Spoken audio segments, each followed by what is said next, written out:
భారతదేశం మాత్రమే కాదు, ఎక్కడెక్కడ మతం ఉంటుందో అక్కడక్కడ విభజన ఉంటుంది. అది క్రైస్తవ మతం అయినా సరే. మళ్ళీ చెప్పనా, ఎక్కడెక్కడ మతం విస్తరిస్తుందో అక్కడక్కడ విభజన ఉంటుంది. ఎందుకు అనంటే మతం మానవ కల్పితం. మతం మానవ నిర్మితమైన, మానవ కల్పితమైన ఒక వ్యవస్థ.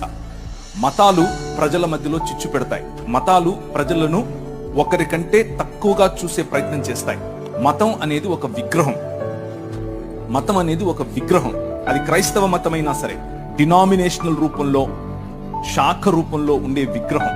ఆ విగ్రహం ఎదుటి మనిషిని మనిషిగా గుర్తించటానికి, నా శాఖలో లేకపోతే, నా బాటలో లేకపోతే ఆ మనిషి మనిషే కాదు, ఆ మనిషిని నేను ప్రేమించక్కర్లేదు, ఆ మనిషిని నేను దూరం ఉంచాలి అన్నటువంటి వ్యవస్థ మత వ్యవస్థ. ఆ మత వ్యవస్థ భారతదేశంలో మాత్రమే కాదు, ప్రపంచ యావత్తూ ఉంది.